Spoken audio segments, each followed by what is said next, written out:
So the next thing I want to talk about, this is specific to Jimmy in particular.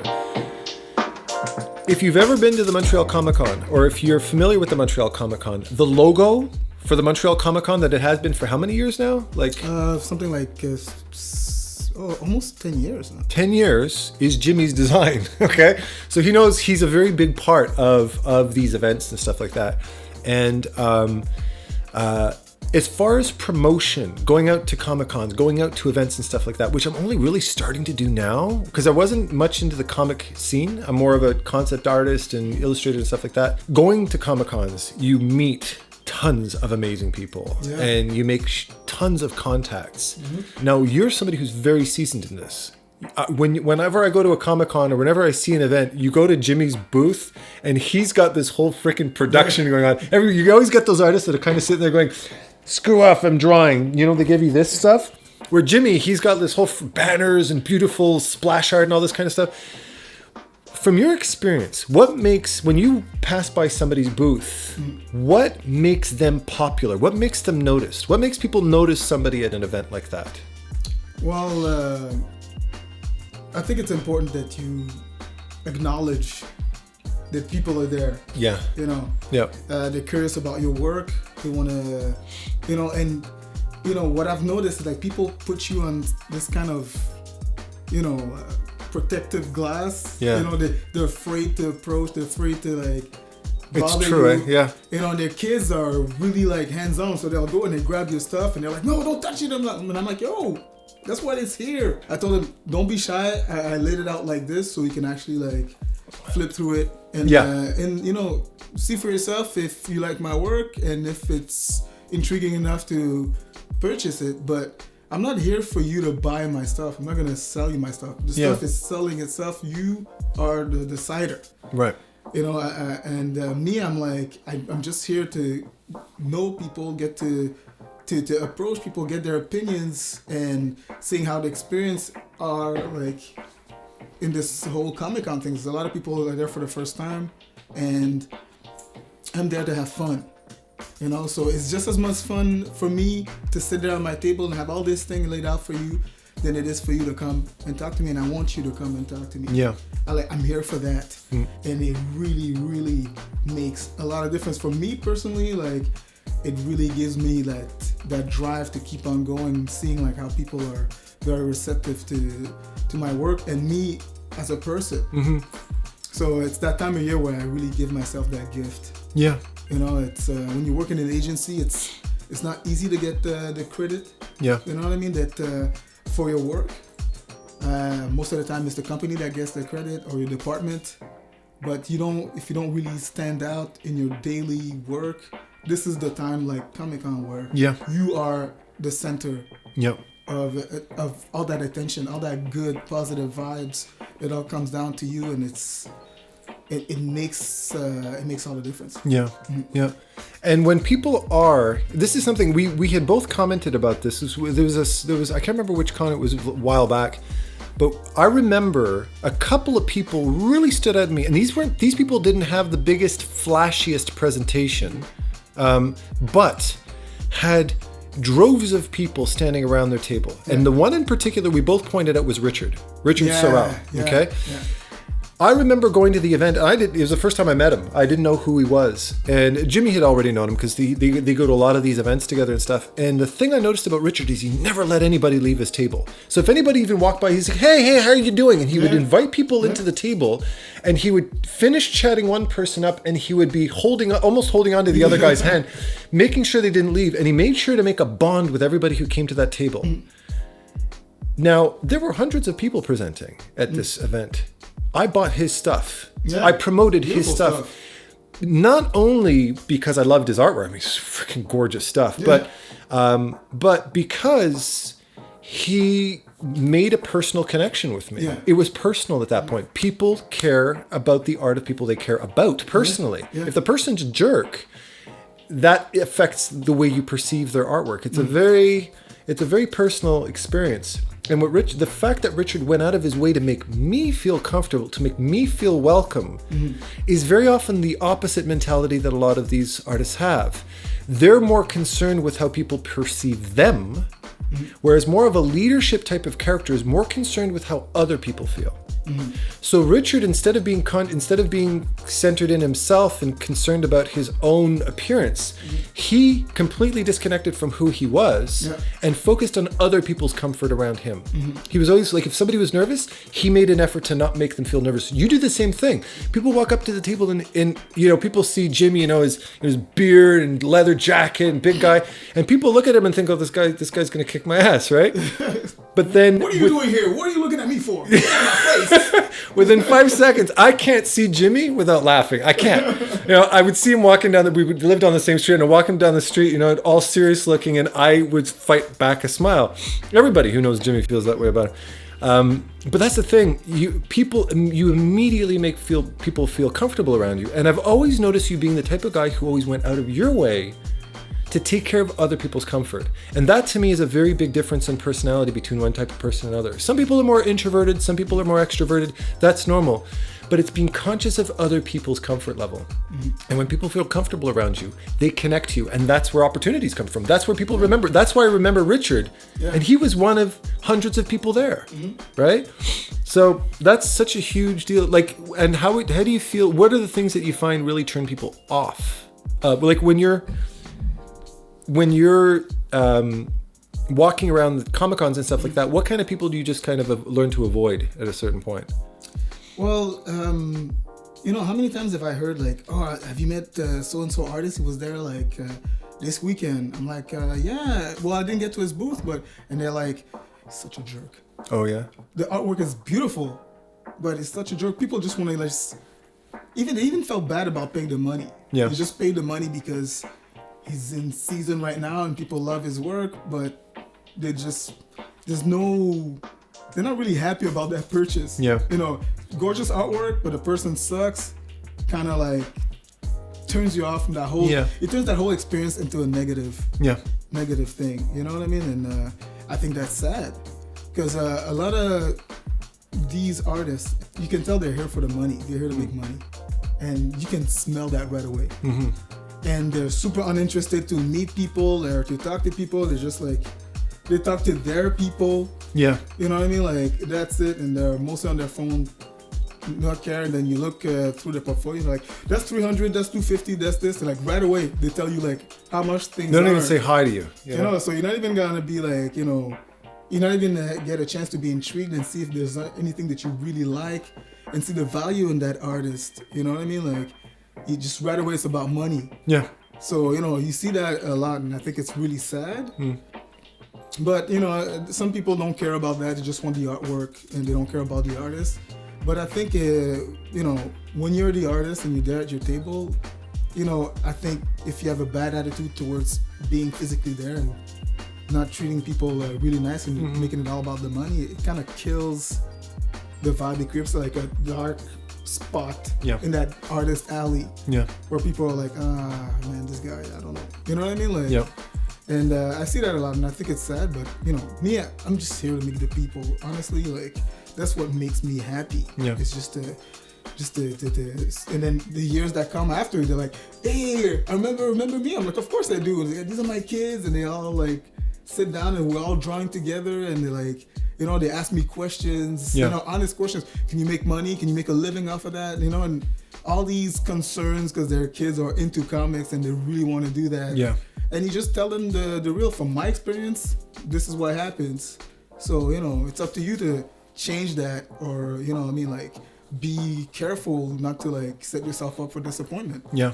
You know, so, but it's all about sharing. It really is. Yeah. It's a personal thing, you know, in the end, it really comes down to a personal connection. I think it's huge. Yeah. Yeah, absolutely. Now, there's one last thing I wanted to pick specifically Jimmy's brain about.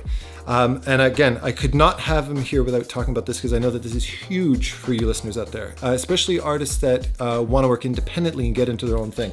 Over here, I have one of Jimmy's comic books.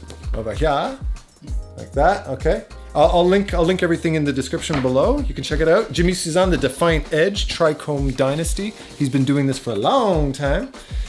Jimmy, created his own comic book and did everything from scratch. You've dealt with publishers. You've even worked independently. Have you self-published as well? Yes. You have. This is self-published. That's Okay. Yeah. Okay. That's a big deal for a lot of artists out there that are looking to get into their own thing and how to pursue it. Working with an agent or not working with an agent, working with a publisher, self-publishing, that kind of stuff. If you could share a little bit of your insight into the experience, little pitfalls to look out for, the advantages and disadvantages of working in different ways, basically. What's your kind of synopsis on that, so to speak, if that's possible? Well, it's not easy to approach an editor with an idea in the head. You know what I mean? Like they deal with a lot of people. Yeah. That have like the next big thing, you know? Mm-hmm. And they kind of like blasé from the whole like, trying to get your attention type of thing. It's basically based on what the market needs and what's in season right now. And yep. In their mind, what is a good idea for a comic book, that doesn't necessarily mean that your idea is bad. Yeah. It's just that it's not really an opinion based on are you good enough or not. You know what I mean? Like, it's a business. It's different. Right. I chose to find out what's going on in the industry. Mm-hmm. And I was there at a time where digital printing didn't even exist. Even digital comics didn't exist yet. It was about to happen. Mm-hmm. And I realized that I could make my own comic happen. I had the connections. I had a bit of money on the side, and not that much, but just a little bit, to actually print, a few good quality and to put it out there. Yeah. And see what works. I checked out, artists and publishing companies here in the States and even in Europe. Like, I actually went to Angoulême, which is in France. Yeah. And it's a big festival like of bande dessinée of any kind, manga to American to Franco-Belge, which is like the traditional Belgian type comic over there. Yeah. And I ended up asking the publishers questions as opposed to submitting my work. Mm-hmm. To like what are they feeling about the industry right now, and the fact that it's changing and people are self-publishing. And is that becoming more prevalent today? It's done now. People do that like all the time. Okay. You know what I mean? Like, people pick up independent comics and ask them permission to republish it under an actual known publishing company. It's not new. Like, people have lived through that, and it's pretty impressive. You told me, so I don't mean to cut you off, but you told me that, I remember you mentioning this a while back, that depending on your geography, that can have a very big impact on how your art is received. Like you were saying, like in Europe and France and stuff like that, there's a much bigger market for independent artists where you can literally go and buy them at the corner store type of idea. Mm-hmm. Whereas in a place like Canada, is it the same situation in Canada? Is it the same kind of market, or is it different? Actually, it's in Canada that you get a lot of independence. Really? Okay. Yeah. In France and in Europe, it's very traditional. So people wouldn't dare do their own thing like on the side like that. They would actually go to those publishing companies and see if they can make it there, or they create alliances with a writer, illustrator alliance, create a story, and then see who gets in first and get the other one in. But here in North America, there's a lot of independent comic. Yeah. A lot. And even have like little events like Exposine here in Montreal. Exposine is a festival of little handmade magazines, fan-made magazines or comics. And it's pretty strong. You get a lot of people that get off on that. A store named Drawn and Quarterly has a lot of independents. Mm-hmm. They support local artists. And is this is a Canadian specific thing? The independent? Drawn and Quarterly. That's here in Montreal. That's Montreal specific. Okay, yeah. And and they publish their own stuff. They like your work. They will go through their own publishing, and print it out and distribute it everywhere for you if you give them permission. So you hear stories like that all the time. And I think it's word of mouth, a good social presence, and Facebook, Instagram, and Twitter and all that stuff really helps you to give credibility to your work. Yeah. You know, and it turns a lot of heads, and people are more and more turning towards that to see what the next best thing is. You know, so it's the game has changed dramatically. And that's what you're saying is different from what I remember you saying like maybe 5 years ago. You know, like the changes now. This evolution's happening as we speak. Yeah. And you know, and me coming from a non-traditional like being self-published, you know. Yeah. I just I'm seeing now after like almost 10 years of like, you know, trying to push, you know, my comic or my artwork, that you know, like publishing companies actually give you attention. They see the credibility in your work now that you've done the work on your own.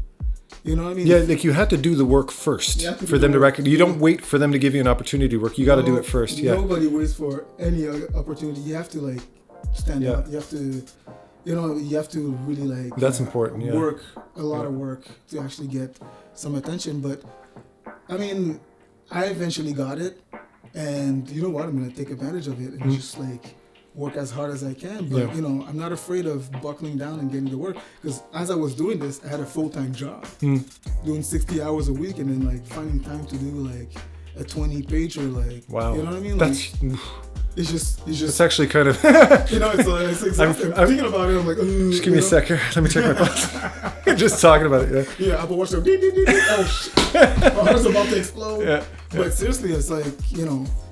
It's you know, it shows that you're very passionate. It shows that you're hardworking. Yeah. And you know what I mean? Like that will pay off. That's for sure. Yeah. I think that's such a big deal. Now, would you say, like, what would you say? Just again, I know it's a loaded topic, and there's so much that goes into it, but what are the advantages and disadvantages of working with a publisher? Actually, going with a publisher. Well, I don't know. From my experience now, what I'm seeing is there are a lot more advantages than disadvantages. In the sense to being with a publisher? To being with a publishing company, because they will take care of all that administrative, distributing, printing, all that cost that you don't have to, like, you know, take out of your own pocket to pay anymore. Yeah, it's true. Yeah. So that's a load off. Yeah. You could just sit down and be the artist. If you write, you write. If you draw, you draw. If you do both, you know what I mean? Like, just do that. Yeah. And I'm seeing that they're here to guide you and to actually, like, you know, reassure you. You know what I mean? Like, when you feel like, you know, if you don't know if you get good feedback from your work, they will, you know, help you like get there and you know, keep your eye on the prize and all that stuff, which is really good. But self-publishing gets you there faster. You find it does, yeah? Yeah, you don't have to compromise. You don't have to wait for anybody. It goes at your pace. Yeah. And if you're fast, it'll come out fast, and then, you know, you'll be able to produce a lot. But the downside is you have all that other stuff to do. Yeah. Distributing, soliciting people, be present, you know, be aware of what's going on in the industry so you can actually be present. You know what I mean? Like, how do you feel about that process of doing that? You've done it. Yeah. Like, how do you feel about that process? Do you find it like exhausting and daunting, or do you find it a bit fun, or how do you feel about that whole process? Well, that's the thing. It's because I'm having so much fun doing that, and I see what the payoff is because I get to meet the people and share. Yeah. I don't think about it as, you know, being hard, grueling work. It's not easy, but I mean, you stay focused on, you know, the payoff, which are the people. Like, you know, you can go through anything. If it's your passion, my goodness. What wouldn't you do for that thing that makes you the most happy in the world? And I can imagine, just from your perspective, kind of the same thing with me with running my own business. Yes, driving automatic is easier. You know, there's more things taken care of. But when you drive stick, which I don't, I drive automatic. Well, what's left of my car, I'm driving automatic. At least that poor thing is not going to last long. Old reliable. But when you drive stick, you actually feel the process. You're actually physically connected to the machinery that makes this car move. And it's the same thing with running a business. It's not an overwhelming and scary and, you know, and it's not a stressful experience at all. In fact, when you're behind the wheel, you really feel a personal physical connection to the process itself. When you realize you can do it yourself, you realize it's not that hard. And the idea of going back to depending on somebody else to do it almost feels unnecessary and like an unnecessary burden and cost for what might be nothing or might not justify the means at the end. So if you do really care about the process, like for me, like I would encourage anybody, start your own business, self-publish, do things like that. Learn the process yourself because it gives you the power and control over the product and over the execution of it in a way that you can't. When you're working with a publisher, they're going to do whatever they want and you're going to kind of have to take what you got to get. It's like difference between having a self-generated website versus learning a little bit of programming, right? Learn a little bit of HTML and you realize, crap, I could have done that myself and I would have saved myself, $100 a year or whatever. All right. So thank you very much for joining me, everybody. It's been an absolute blast having this chat with Jimmy and picking his brain. Remember, if you want to go and check out Jimmy's work, The Defined Edge, you can check it out on the link here. And you can also check the description below. I'll have a direct link to his work as well down below. And if you're in Montreal, when's the Comic-Con? It's in the first week of July. First week of July and Christmas. And one close to Christmas in November, I think. In November. Yeah, okay, it's the mini Comic-Con. Awesome. Yes. So if you're in Montreal during that time, definitely go and check him out. He's always there. Don't forget as well that I publish a new behind the scenes every single Monday, 8 to 9 a.m. Eastern time, as well as the Brush Sauce Theater with myself and Tyler Edlin. So thank you very much. Yes. Thank you. Thank you for having me. For being here today. And it's been an awesome experience and chock full of amazing knowledge. So thank you very much, Jimmy. Thank you so much. And happy painting. Take care, everybody.